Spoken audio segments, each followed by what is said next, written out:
The years that followed the victory at Proxima Centauri IV marked a turning point for humanity and the Terran Alliance. The galaxy had seen what Earth was capable of, not just in terms of military strength, but also in its ability to adapt, rebuild, and grow. Yet, the shadow of past conflicts lingered, and the lessons learned from those battles shaped every decision moving forward. Laura Bennett became a symbol of resilience and diplomacy. Her tireless efforts to mend broken relationships earned her the nickname the Bridge Builder. She traveled across star systems, meeting with leaders of species both old and new, sharing stories of Earth's struggles and triumphs. Her message was simple: no one benefits from division. By working together, all species could achieve more than they ever could alone. One of her most significant achievements came when she brokered an agreement between two warring factions, the aquatic Valans and the insectoid Krillians. These two species had clashed over territory for centuries, their hatred fueled by misunderstandings and mistrust. Laura spent months traveling between their worlds, listening to their grievances and finding common ground. When the treaty was signed aboard the Odyssey, now repurposed as a diplomatic vessel, it marked the beginning of a fragile but hopeful peace. Both sides credited Laura's patience and empathy for bringing them to the table. Admiral Christopher Hayes, though retired, remained an influential figure. His memoirs became required reading for young officers entering Earth's defense forces. In quiet chapters, he reflected on the moral complexities of leadership, the burden of difficult decisions, and the importance of remembering why sacrifices were made. He often visited military academies, where cadets eagerly sought his advice.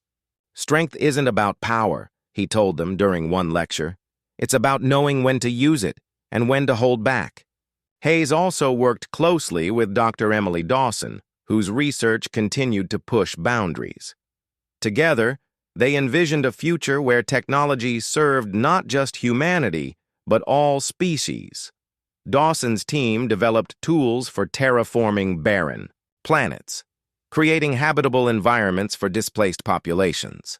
They also created communication devices capable of translating languages in real time, breaking down barriers between cultures.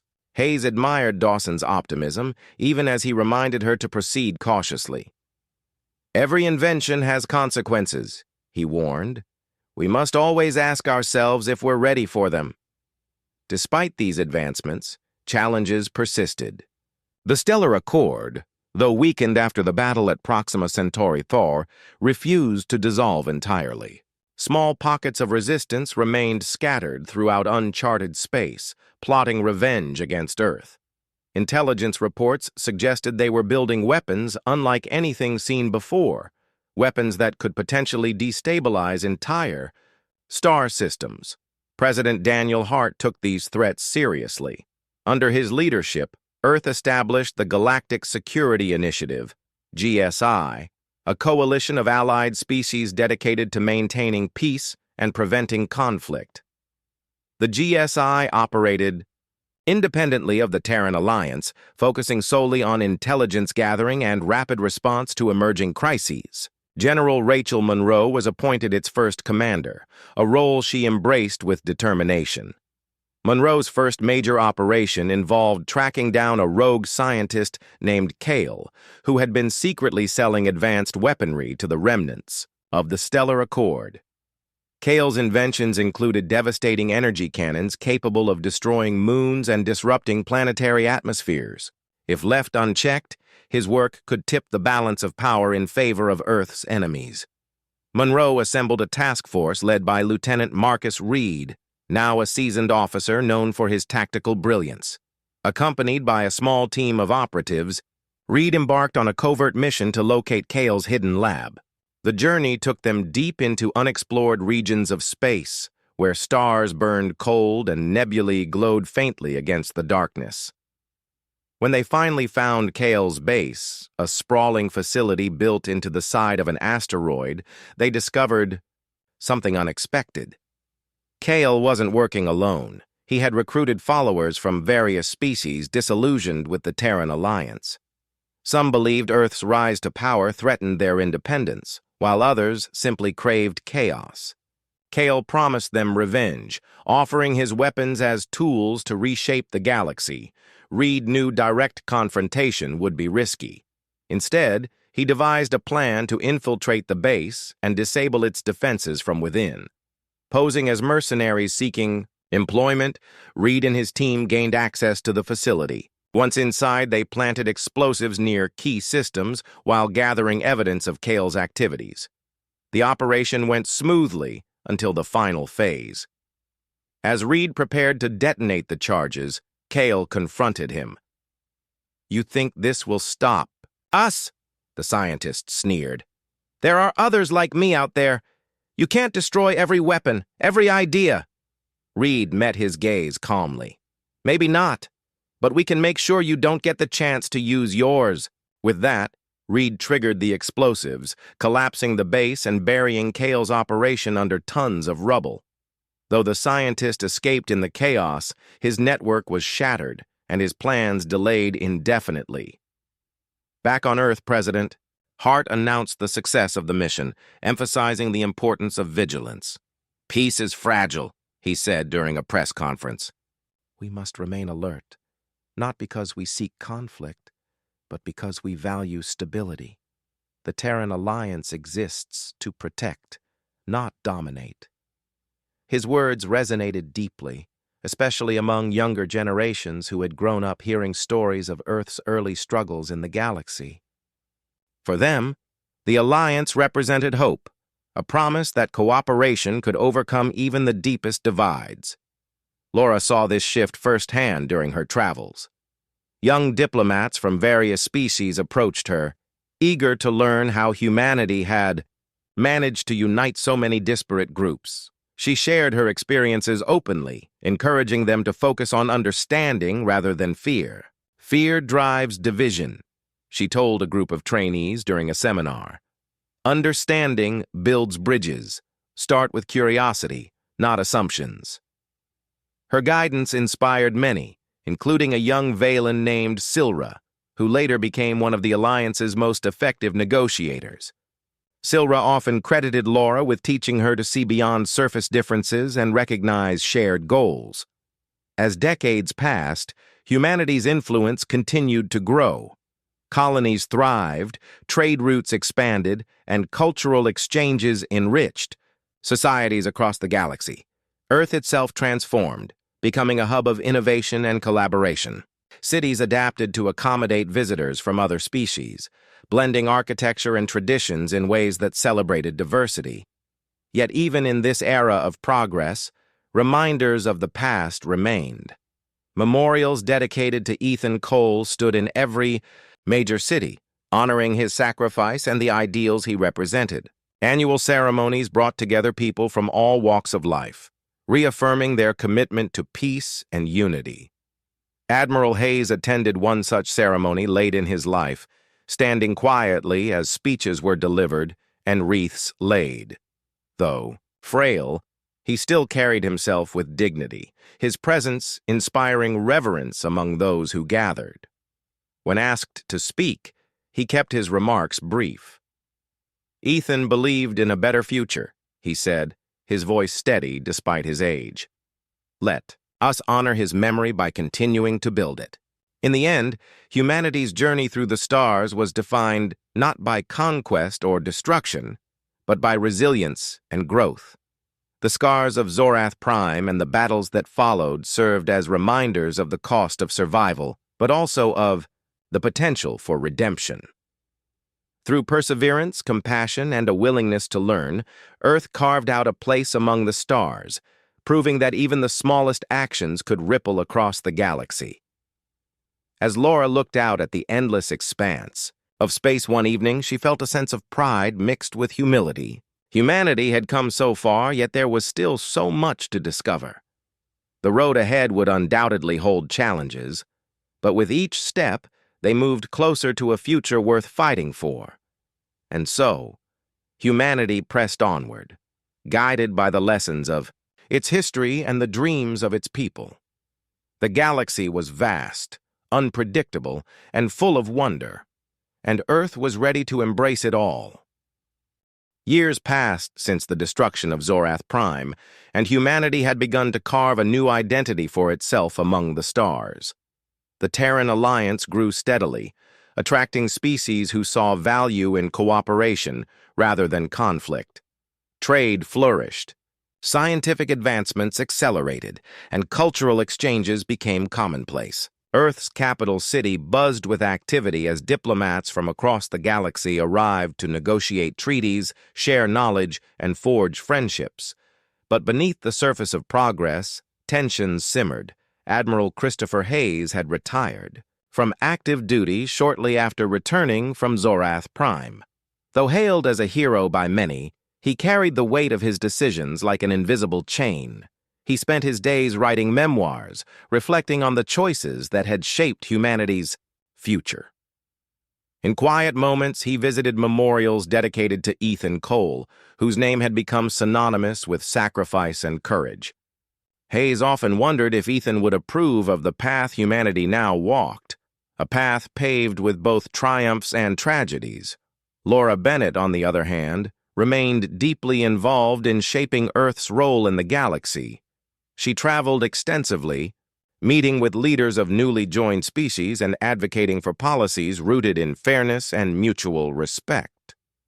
Her efforts earned her widespread admiration, though not without challenges.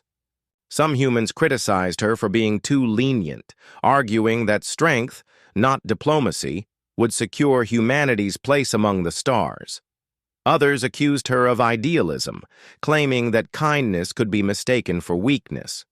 Despite the criticism, Laura stood firm in her beliefs. "We have a chance to do better," she often said during speeches. "Let's not repeat the mistakes of the past." Dr. Emily Dawson continued her work on quantum drive technology, pushing boundaries few thought possible. Under her leadership, Earth developed faster, more efficient ships capable of exploring deeper into uncharted space. These advancements opened doors to regions previously unreachable, sparking excitement and caution among scientists and explorers alike. Dawson reminded everyone that exploration came with responsibility. "Every step we take should bring us closer to understanding, not domination," she told a group of young engineers during a lecture. "The galaxy is vast, and we're only visitors here." Despite these strides, threats loomed on the horizon. Rumors spread of a shadowy coalition forming in opposition to the Terran Alliance. Dubbed the Stellar Accord by intelligence, reports, this alliance consisted of rogue factions and disgruntled species angered by humanity's rise to power. Their goal was clear: dismantle the Terran Alliance and restore what they viewed as the natural order, a galaxy ruled by might, not morality. The first sign of trouble came when human colonies near the edge of explored space reported attacks on supply lines. Ships carrying vital resources vanished without a trace, leaving settlers stranded. Investigations revealed evidence of sabotage, damaged engines, stolen cargo, and cryptic symbols left behind at the scenes. It didn't take long for authorities to connect the dots. The Stellar Accord was testing humanity's resolve. President Daniel Hart convened an emergency session with his advisors to address the growing threat. General Rachel Monroe, now leading Earth's defense forces, presented a grim assessment. "They're probing our weaknesses," she explained. "If we don't respond decisively, they'll escalate." Hart nodded, his expression grave. "We can't afford another war, not yet, but we also can't let them think we're vulnerable." A plan was devised. Instead of launching a full-scale counterattack, Earth sent reconnaissance teams to gather intelligence on the Stellar Accord's operations. Laura volunteered to lead one such mission, hoping to open channels of communication before hostilities spiraled out of control. Accompanied by a small team of experts, she boarded a diplomatic vessel equipped with cutting-edge stealth technology. Their journey took them to the outskirts of known space, where stars burned dimly against the endless void. Here, they discovered, a hidden base belonging to the Stellar Accord. Observing from a safe distance, Laura and her team learned that the coalition was far more organized than anyone had anticipated. Dozens of ships patrolled the area, their designs unfamiliar yet menacing. Leaders of various species gathered in council chambers, debating strategies and rallying support. Laura recorded everything, careful not to expose her position.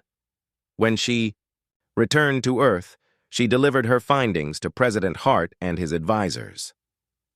"They're planning something big," she warned. "An attack on one of our major colonies, perhaps even Earth itself." Hart immediately ordered reinforcements to vulnerable locations while strengthening alliances within the Terran Alliance. Diplomatic envoys reached out to neutral species, urging them to choose sides before it was too late. Meanwhile, Monroe prepared military units for potential engagement, ensuring they were ready to strike if necessary. The breaking point came when a human colony on Proxima Centauri 4 fell under siege. The Stellar Accord launched a surprise assault, overwhelming local defenses and taking hostages. Panic spread as news of the attack reached Earth.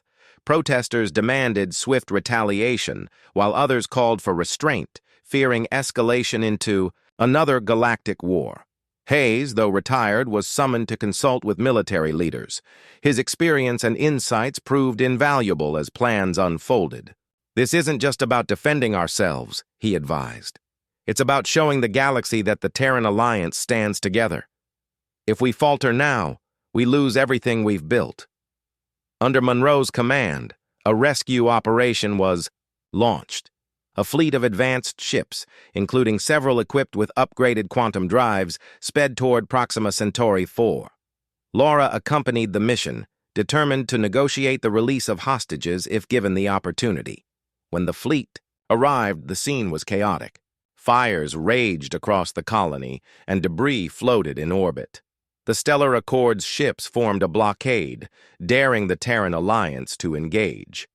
Monroe gave the order to break through, and the battle began. Human ships darted between enemy vessels, using their superior speed and agility to outmaneuver opponents. Quantum drives allowed them to appear and disappear unpredictably, striking critical blows before vanishing again. Within hours, the tide turned in favor of the Terran Alliance. Realizing they were losing, the Stellar Accord attempted to retreat, but Monroe blocked their escape route. Laura seized the moment. Using a secure channel, she contacted the leader of the Stellar Accord, a reptilian commander named Xylos. "Your fight is over," she said firmly. "Surrender now, and we'll spare your forces. Continue resisting, and you'll face annihilation." Xylos hesitated, his pride warring with pragmatism. Finally, he relented. "We yield," he growled. "But know this, the galaxy will remember what you've done today." Hostages were freed, and the colony secured. As the fleet returned to Earth, celebrations erupted across the planet. Humanity had once again proven its resilience, but the victory came at a cost. Casualties on both sides served as a sobering reminder of the fragility of peace. In the aftermath, President Hart announced a renewed commitment to diplomacy. "War has claimed enough lives," he declared in a global address. "Let us focus on building bridges, not barriers. Let us show the galaxy that humanity values unity above all else." Laura dedicated herself to this cause, traveling tirelessly to mend relationships strained by conflict. Her message resonated with many, inspiring hope for a brighter future. Dr. Dawson continued her research, dreaming of technologies that could benefit all species, not just humans. And Hayes, though retired, found solace in mentoring young officers, passing down lessons learned from years of service. As time went on, the wounds of the past began to heal. The Terran Alliance expanded, welcoming new members eager to contribute to a shared vision of prosperity.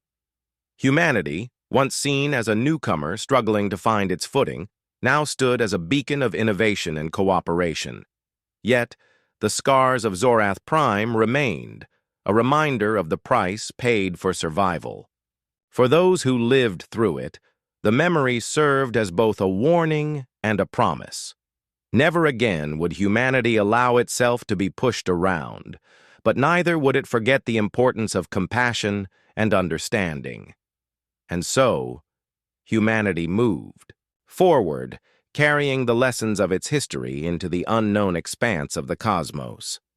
The road ahead would be fraught with challenges, but with courage, determination, and hope, anything seemed possible. The return journey to Earth was quiet, but tense. The crew of the Vanguard fleet had won a decisive victory, but the cost weighed heavily on everyone's minds. Admiral Christopher Hayes sat alone in his quarters aboard the Odyssey, staring at a blank wall. He couldn't shake the image of Zorath Prime exploding into nothingness.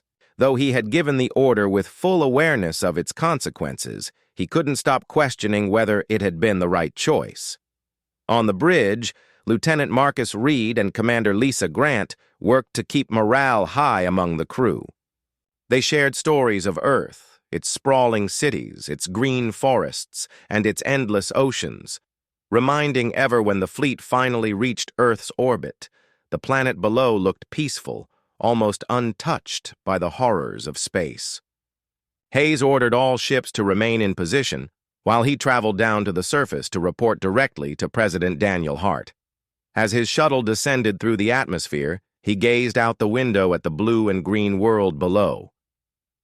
For a moment, he allowed himself to feel a flicker of pride. Humanity had proven itself capable of standing toe-to-toe with the most powerful forces in the galaxy. But that pride was quickly overshadowed by guilt. At the United Earth Government headquarters, President Hart waited anxiously for Hayes' arrival. News of the battle and the destruction of Zorath Prime had spread quickly. The public reaction was mixed. Some celebrated the victory, hailing the fleet as heroes who had avenged Ethan Cole and secured humanity's place among the stars. Others mourned the loss of life, questioning whether such devastation had truly been necessary. Protesters gathered outside government buildings, holding signs that read, "Justice, not genocide," and "Remember the innocent." Hayes stepped off the shuttle and was immediately escorted to the Situation Room. Hart stood at the head of the table, his expression unreadable. General Rachel Monroe and Dr. Emily Dawson were also present, along with several other key advisors. The room fell silent as Hayes entered. "Admiral," Hart began, his tone measured, "tell us everything." Hayes took a deep breath and recounted the events leading up to the destruction of Zorath Prime. He described the Council's arrogance, their refusal to negotiate, and the final ultimatum that went unanswered. When he got to the part about firing the Nova Cannon, his voice faltered slightly, but he pressed on. It was the only way to ensure they understood the consequences of their actions, he concluded. We couldn't risk them regrouping or retaliating later. Hart nodded slowly. You did what you thought was best for humanity. I won't second-guess your decision. Not now, not here. But we need to prepare for what comes next. This isn't over. Monroe leaned forward. What do you mean, sir? The Council may be gone, but the galaxy is still full of species who saw what happened. Some will fear us, others will hate us. Either way, we've made enemies today. We need to be ready, Dawson chimed in, her voice soft but firm. And we need to rebuild trust. Destroying Zorath Prime sent a message, yes, but it also painted us as aggressors. If we want allies, we'll have to prove we're more than just a military power. Hart agreed. Which is why I'm announcing the formation of the Terran Alliance. It will be led by humans but open to any species willing to work with us. Our goal is cooperation, not domination. The room buzzed with quiet discussion as everyone absorbed the plan. Hayes felt a mix of relief and unease. While the idea of building alliances sounded promising, he knew it wouldn't be easy. Many alien civilizations would see humanity as dangerous and unpredictable after what had happened. Convincing them otherwise would take time and effort. Meanwhile, Laura Bennett had returned to Earth under heavy guard. After being rescued from Zorath Prime, she was brought back to debrief officials about her experiences. She recounted every detail, the Council's hostility, Ethan's execution, and her own escape. Her testimony provided valuable insight into the Council's inner workings, helping Earth's leaders understand how to navigate future diplomatic challenges. But Laura wasn't content to simply relive the past. She wanted to honor Ethan's memory by ensuring his sacrifice wasn't wasted. With President Hart's approval, she became a key figure in establishing ethical guidelines for humanity's expansion into space. She argued passionately for transparency, fairness, and respect for other species' rights. "If we act like the Council did," she told Hart during one meeting, "then we're no better than them." Her efforts earned her both praise and criticism. Some saw her as a hero, a symbol of resilience and hope. Others accused her of being too idealistic, warning that kindness could be seen as weakness in a galaxy ruled by power. Despite the backlash, Laura refused to back down. She believed humanity had a chance to chart a new course, one defined not by fear or aggression, but by compassion and understanding. As weeks turned into months, the effects of the battle rippled across the galaxy. Surviving members of the Galactic Council scattered, some seeking refuge with distant colonies, others disappearing entirely. Without a central authority to maintain order, tensions rose among various alien factions. Skirmishes broke out near contested territories, and rumors spread of a potential alliance forming against Earth. Back on Earth, preparations continued. The Vanguard fleet remained on high alert, patrolling nearby star systems to deter any threats. Factories churned out new ships and weapons, while scientists worked tirelessly to improve existing technology. Dr. Dawson led efforts to refine the quantum drive system, hoping to make it faster and more reliable. "If we can master instantaneous travel," she explained to Hayes during one briefing, "we'll have a significant advantage in any conflict." But not everyone focused solely on defense. Diplomatic missions were launched to reach out to neutral species, offering trade agreements and mutual protection pacts. Laura played a crucial role in these efforts, traveling aboard specially equipped ships designed to foster goodwill. Her calm demeanor and genuine interest in other cultures helped ease fears and build bridges where none had existed before. One particularly successful mission involved a reptilian species known as the Vaylans. Initially wary of humanity due to the destruction of Zorath Prime, they agreed to meet with Laura after she sent a personal message expressing her desire for peace. During their talks, she emphasized Earth's commitment to coexistence and offered to share advancements in agriculture and medicine. The Vaylans, impressed by her sincerity, signed a non-aggression pact and pledged to support the Terran Alliance. Not all encounters went so smoothly.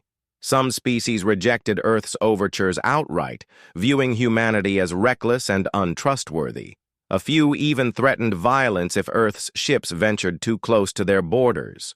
Each setback served as a reminder of how fragile humanity's position in the galaxy truly was.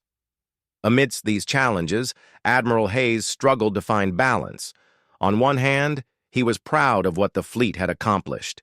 They had faced overwhelming odds and emerged victorious, proving humanity's strength and determination. On the other hand, he couldn't ignore the moral implications of their actions. Destroying Zorath Prime had saved countless human lives, but it had also condemned billions of innocents to death. Was it worth it? Could he live with that burden? He found solace in small moments, walking along the coastline near his home, watching the waves crash against the shore, sharing meals with his family, listening to their laughter, reading books that reminded him of simpler times. These activities grounded him, helping him remember why he had chosen this path in the first place. Humanity deserved a chance to thrive, to explore the stars, and discover wonders beyond imagination. If sacrifices had to be made along the way, so be it. Still, Hayes couldn't help but wonder if there might have been another way, a way to achieve victory without resorting to such extreme measures. He often thought about Ethan Cole, whose calm wisdom and unwavering optimism had inspired so many. What would Ethan have done in his place? Would he have fired the Nova cannon, or would he have found a different solution? These questions haunted Hayes long after the battle ended. They stayed with him as he attended ceremonies honoring the fleet's bravery, as he reviewed plans for future missions, and as he watched Laura speak passionately about diplomacy and ethics. Though he never voiced his doubts aloud, they shaped his decisions moving forward, pushing him to seek alternatives to violence whenever possible. By the end of the year, the Terran Alliance had gained traction. Several species had joined, eager to benefit from Earth's technological advancements and economic opportunities. Trade routes expanded, cultural exchanges flourished, and joint research projects yielded groundbreaking discoveries. Slowly but surely, humanity began carving out a niche for itself in the galaxy, not as conquerors, but as partners. Yet shadows lingered on the horizon. Rumors persisted of a coalition forming to oppose Earth's growing influence. Reports trickled in of strange ships lurking at the edges of explored space, their origins unknown. And beneath it all lay the lingering question: had humanity truly learned from its mistakes, or was it doomed to repeat them? For now, though, there was hope. Hope that the lessons of Zorath Prime would guide humanity toward a bright. The Vanguard fleet moved silently through the vast emptiness of space, its ships connected by invisible threads of quantum energy. Admiral Christopher Hayes sat in the command chair aboard the Odyssey, his eyes fixed on the main screen. It displayed a map of the galaxy with Zorath Prime marked as their destination. The journey had been quick thanks to the quantum drive engines, but now they were approaching enemy territory, and the tension aboard the ship was palpable. Hayes turned to Commander Lisa Grant, his second-in-command. "Status report," he said, his voice calm but firm. "All ships are in position," Grant replied.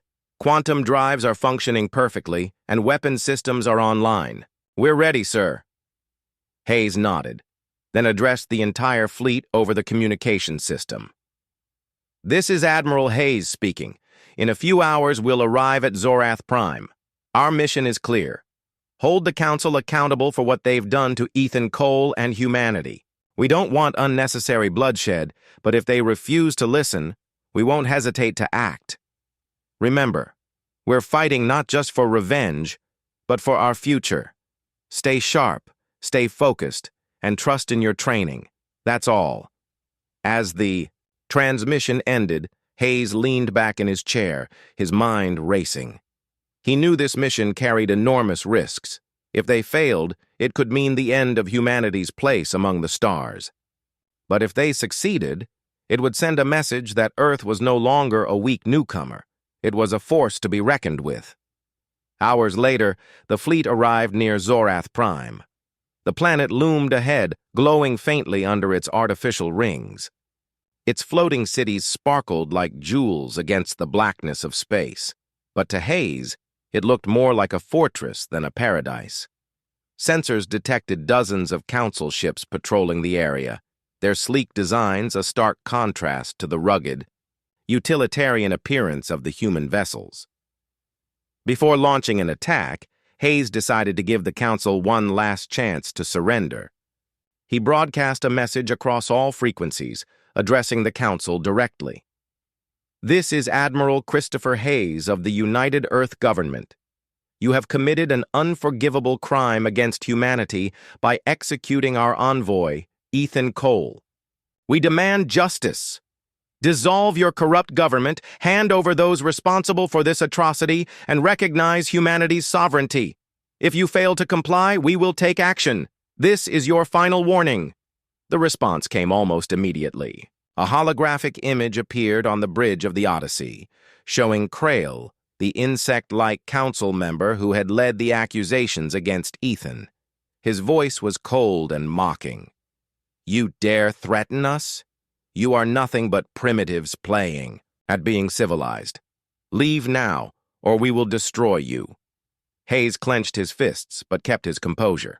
"Your arrogance blinds you, Krail. Don't say we didn't warn you." With that, he cut the transmission. The battle began moments later. Council ships surged forward, surrounding the Vanguard fleet. Lasers and plasma bolts filled the void of space as both sides opened fire. At first glance, the Council forces seemed to have the upper hand. Their ships were larger and bristling with advanced weaponry. But Hayes had planned for this. "Activate quantum drives," he ordered. The human ships disappeared in flashes of light, reappearing seconds later behind the Council fleet. Using their superior speed and agility, they launched precise strikes against the enemy's weakest points. The Council ships struggled to keep up, their slower maneuvering making them easy targets. On the bridge of the Odyssey, Lieutenant Marcus Reed monitored the tactical display. "Admiral, the Council's shields are weakening on multiple ships. Keep pressing the attack." Hayes gave a small smile. "Target their command vessels, take out their leaders, and the rest will fall into disarray." The human fleet executed his orders flawlessly. One by one, Council ships exploded in bursts of flame and debris. Panic spread among the Council forces as they realized they were losing control of the battle. Krail's voice crackled over the comms, shouting orders that went unheeded. Meanwhile, Laura Bennett watched the chaos unfold from her hiding spot on the planet below. She had managed to find a vantage point where she could see the orbital battle, unfolding above Zorath Prime. Her heart raced as she saw the human ships darting between the Council vessels, dealing devastating blows. For the first time in days, she felt a glimmer of hope. Back aboard the Odyssey, Hayes knew the fight wasn't over yet. The Council still had their capital city protected by powerful planetary defenses, including massive shield generators that could repel even the most advanced weapons. To win, they needed to disable those shields. "Drone squadron, deploy!" Hayes commanded. Dozens of unmanned drones shot out from the human ships, heading straight for the shield generators. They were programmed to self-destruct upon impact, creating enough damage to temporarily bring down the shields. The plan worked. Explosions lit up the surface of Zorath Prime as the drones struck their targets. The Council's defenses faltered, leaving the capital city exposed. Hayes wasted no time. "All ships, focus fire on the Council Palace. Bring it down." The human fleet unleashed a barrage of missiles and energy beams, targeting the towering structure where the Council conducted its business. Glass shattered, metal melted, and entire sections of the building collapsed under the relentless assault. Inside, Krail and the other Council members scrambled to evacuate, their confidence shattered. But Hayes wasn't done yet. He turned to Commander Grant. "Prepare the Nova Cannon." Grant hesitated. "Sir, are you sure?" "Firing the Nova Cannon will destroy the entire planet. Billions of innocent lives—" "I know," Hayes interrupted, his voice heavy with regret. "But this isn't just about punishing the Council. It's about sending a message to every species out there. No one messes with Earth and gets away with it. If we show mercy now, they'll see it as weakness." Grant nodded reluctantly. "Understood." "Sir, charging the Nova Cannon." As the weapon powered up, Hayes made one final attempt to reason with the Council. He broadcast another message, this time directly to Krail. "Surrender now, and we'll spare your planet. Refuse, and Zorath Prime will cease to exist." Krail's reply was defiant. "You wouldn't dare. You lack the stomach for such destruction." Hayes sighed. "You're wrong." With that, he gave the order to fire. The Nova Cannon roared to life, releasing a pulse of energy so powerful it lit up the entire region of space. When the beam struck Zorath Prime, the planet erupted in a blinding explosion. Within seconds, the once beautiful world was reduced to ash and rubble. Silence fell over the bridge of the Odyssey. The crew stared at the screen, unable to look, away from the devastation they had caused. Hayes sat motionless, his face unreadable. He had done what he believed was necessary, but the weight of his decision pressed down on him like a mountain. On the surface of the now destroyed planet, Laura watched the sky burn with a mixture of awe and horror. She had known the humans would strike back, but she hadn't imagined it would be this devastating. Tears streamed down her face as she thought of all the lives lost, including those of innocent beings who had played no part in the Council's crimes. Yet deep down, she understood why it had to happen. Humanity couldn't afford to appear weak, not after everything they'd endured. As the dust settled, the remaining Council ships fled the battlefield, abandoning their posts in fear. The human fleet regrouped, battered but victorious. Hayes opened a channel to address his crew. "We did what we had to do," he said, his voice steady despite the turmoil inside him. "Today, the galaxy learned that humanity will not tolerate injustice. Let's head home and begin rebuilding." The fleet turned away from the wreckage of Zorath Prime, leaving behind a scarred corner of the universe. Though they had won the battle, Hayes knew the war for humanity's place among the stars was far from over.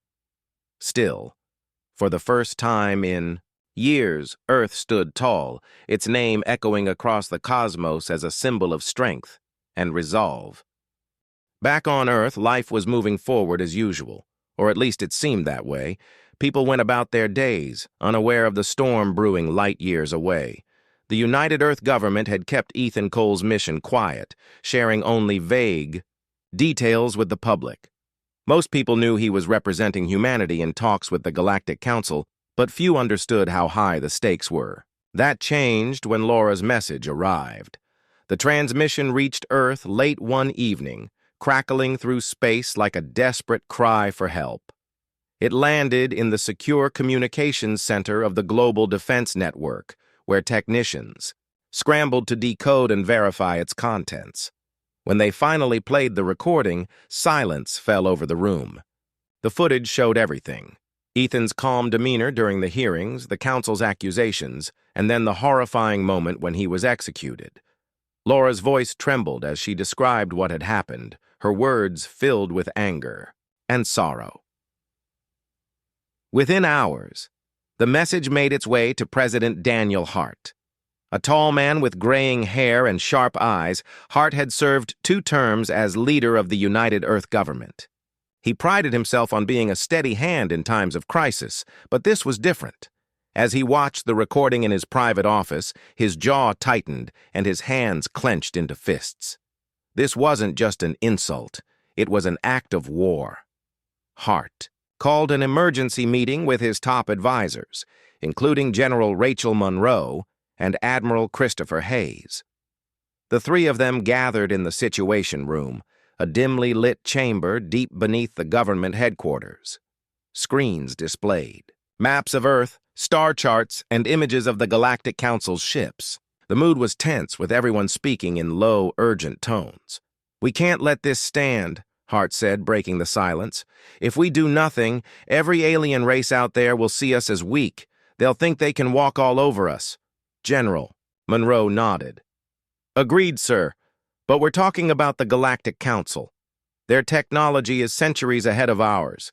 If we retaliate, we need to be smart about it."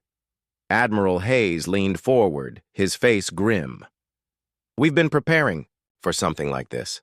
Project Dawnbreaker has given us options we didn't have before. We might not be able to match their numbers, but we can hit them where it hurts." Project Dawnbreaker was Earth's secret weapon, a classified initiative led by Dr. Emily Dawson, a brilliant scientist who had spent years developing revolutionary technology. Her team had created quantum drive engines capable of instantaneous travel across vast distances, along with advanced weaponry designed to level the playing field against more powerful foes.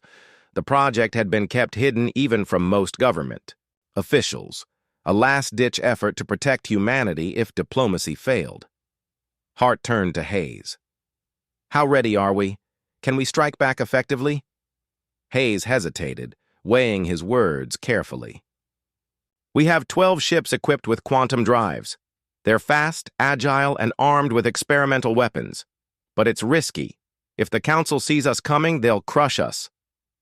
Monroe added, and there's no guarantee the other Council members won't side with Zorath Prime. We could end up facing multiple species at once. Hart rubbed his temples, thinking hard. What about Laura Bennett? Is she still alive? Yes, sir, replied one of the analysts. Her message suggests she's being held captive, but she managed to escape detection long enough to send the recording. Good, Hart said. She's our link to what's happening inside the Council. We need to find a way to get her out safely while we plan our next move. As the meeting continued, word of Ethan's execution began leaking to the public. News outlets picked up fragments of the story, sparking outrage across the globe. Protests erupted in major cities, with crowds chanting slogans like "Justice for Ethan" and "No more betrayal." Social media exploded with posts condemning the Council and calling for action. For the first time in decades, humanity felt united, not by hope, but by anger. President Hart addressed the nation later that night, standing behind a podium in the Grand Hall of the United Earth Assembly. Cameras captured his stern expression as he spoke directly to the people. Today, we received devastating news, he began. Ethan Cole, one of our finest diplomats, was unjustly executed by the Galactic Council. This act of aggression cannot and will not go unanswered. We will hold those responsible accountable, and we will ensure that humanity's voice is heard throughout the galaxy. His speech was met with cheers, but also fear. Many wondered if Earth stood any chance against the Council's superior forces. Skeptics argued that retaliation would only lead to disaster, while others insisted it was the only way to protect humanity's future. Despite the uncertainty, one thing was clear. Earth was preparing for war. Meanwhile, on Zorath Prime, Laura worked tirelessly to stay alive. After sending her message, she knew she couldn't trust anyone, not the guards watching her quarters, not the Council members who had sentenced her to captivity, and certainly not Krail, whose hatred for humanity seemed boundless. She spent her days observing routines, memorizing patrol schedules, and searching for weaknesses in the Council's security systems. One evening, while pretending to sleep, Laura noticed a faint blinking light near the corner of her room. It was part of the brooch Ethan had given her, a secondary function she hadn't known about. When she pressed it, a holographic map appeared, showing escape routes and potential hiding spots within the complex. Ethan had thought of everything. Over the next few days, Laura prepared for her escape. She gathered scraps of fabric to fashion a disguise, used leftover food to create distractions, and studied the behavior of the Council's staff. Her heart raced every time someone entered her room, but she forced herself to remain calm. Timing was everything. Finally, the opportunity came. During a shift change, Laura slipped out of her quarters, blending into the crowd of workers heading to their stations. She moved quickly, sticking to shadows and avoiding eye contact. The map from the brooch guided her through labyrinthine corridors until she reached a maintenance tunnel leading outside. Once free, Laura activated another feature of the brooch, a distress signal programmed to alert Earth's fleet if she ever needed rescue. She didn't know how long it would take for help to arrive, but she trusted that Ethan's preparations would pay off. Hiding in a dense forest near the Council's capital city, she waited, her mind racing with thoughts of revenge and justice. Back on Earth, Admiral Hayes assembled the Vanguard fleet, naming it after humanity's determination to defend itself. Each ship bore a name inspired by human history: Odyssey, Liberty, Phoenix, Unity, and others. At the center of the fleet was the flagship, Odyssey, armed with the Nova Cannon, a weapon capable of unleashing catastrophic destruction. Though Hayes hoped to avoid using it, he knew it might be necessary to send a message to the stars. Before departing, Hayes visited Dr. Emily Dawson at the research facility where Project Dawnbreaker had taken shape. Dawson was a petite woman, with curly brown hair and glasses that magnified her intense gaze. She greeted him warmly, but looked concerned when he explained the mission. "This isn't just a test run anymore," she said. "These ships weren't built for full-scale combat. If something goes wrong—" "It won't," Hayes interrupted, firmly. "Your team did incredible work, Emily. Trust me, we'll make you proud." Dawson nodded, though worry lingered in her eyes. "Just promise me one thing," she said. "Bring them home." With that, Hayes boarded the Odyssey and gave the order to launch. The fleet departed Earth's orbit under the cover of darkness, slipping into the void of space like ghosts. Their destination, Zorath Prime. Their objective, justice. As the ships traveled through the quantum drive network, Hayes reviewed Laura's message again. Her words echoed in his mind, fueling his resolve. Humanity had been pushed too far, and now it was time to push back. Whatever happened next, the galaxy would never forget the name of Earth. Unbeknownst to Hayes and his crew, the Galactic Council had already detected their approach. Sensors picked up traces of quantum energy, alerting Krail and his allies to the incoming threat. Confident in their superiority, the Council dismissed the human fleet as insignificant. They prepared for battle, unaware of the storm heading there. Way light years apart, two sides readied themselves for conflict. On one side stood the Galactic Council, arrogant and dismissive. On the other stood humanity, wounded but determined. The stage was set for a confrontation that would reshape the destiny of the cosmos, and nothing would ever be the same again.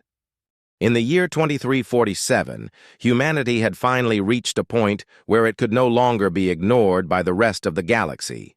For decades, Earth's scientists and explorers had been scanning the stars, sending probes and signals into the vast unknown, hoping to find proof that they were not alone. When the first alien ship arrived in orbit around Earth, it was both terrifying and exhilarating. The beings aboard identified themselves as members of the Galactic Council, an alliance of advanced civilizations that governed much of the known universe. At first, there was fear. People panicked at the sight of massive ships hovering above their cities. But soon, communication was established. The Council explained that they had been observing humanity for centuries, waiting for the right moment to make contact. That moment had come because humanity had begun spreading beyond its solar system, colonizing nearby planets and moons. This expansion caught the Council's attention, and now they wanted to meet the species responsible. Earth's leaders were divided on how to proceed. Some argued that joining the Council would bring prosperity, knowledge, and protection.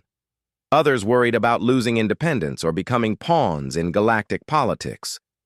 After months of intense debate, the decision was made. Humanity would send representatives to Zorath Prime, the Council's capital world, to discuss terms of membership. Ethan Cole was chosen to lead the delegation. A calm and thoughtful man, in his late 40s, Ethan had spent most of his life working as a diplomat. He had negotiated treaties between nations and resolved conflicts within Earth's own borders. His assistant, Laura Bennett, was younger but equally skilled.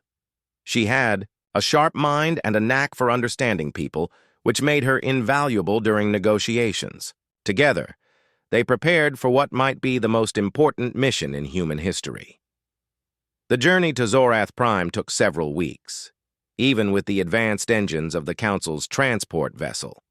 Ethan and Laura spent the time reviewing every detail they knew about the Council and its members. There were dozens of species involved, each with its own culture, values, and priorities. Some seemed friendly, while others appeared distant and suspicious. One thing was clear. The Council held immense power, and earning their trust wouldn't be easy. When they arrived, Zorath Prime was unlike anything Ethan or Laura had ever seen. The planet glowed faintly under artificial rings that encircled it, providing light and energy to its inhabitants. Cities floated high above the surface, connected by shimmering bridges of light. It was beautiful, but also intimidating. As they stepped off the ship, they felt the weight of being outsiders in a place so far removed from home. Their initial meetings went smoothly. The council members greeted them politely, though some seemed more curious than welcoming. Ethan spoke eloquently about humanity's achievements, their art, science, and dreams of exploring the stars. He emphasized peace and cooperation, assuring the council that Earth sought only to learn and grow alongside them. Laura observed carefully, noting which species leaned forward with interest and which ones remained stoic. But not everyone was impressed. A group of council members, led by a tall, insect-like creature named Krail, questioned humanity's intentions. "You are newcomers," Krail said during one session, his voice harsh and rasping. "Your kind has barely left its cradle, yet you claim territory among the stars. What gives you the right?" Ethan didn't flinch. "We seek only what is necessary for our survival," he replied. "Our growth is guided by caution and respect for others. We wish to coexist, not conquer." Krail wasn't convinced. Over the next few days, tensions grew. Accusations flew back and forth, with some council members accusing humanity of violating laws they hadn't even known existed. Ethan tried to remain patient, explaining that Earth's actions had been unintentional, but the hostility escalated. Laura noticed subtle changes in the way the council treated them. Fewer invitations to social events, colder tones in conversations, and whispers behind closed doors. Then came the tipping point. During a formal hearing, Krail presented evidence, or what he claimed was evidence, that Earth had secretly mined resources from unclaimed territories. The accusations were false, fabricated to justify action against humanity. Ethan argued, passionately, pointing out inconsistencies in the data and reminding the council of their principles. But it was no use.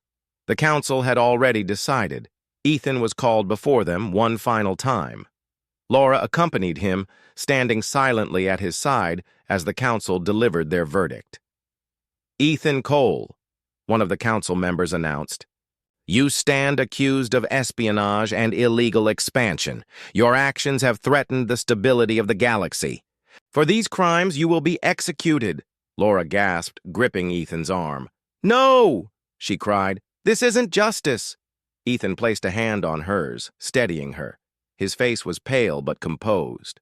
"It's all right, Laura," he said, softly.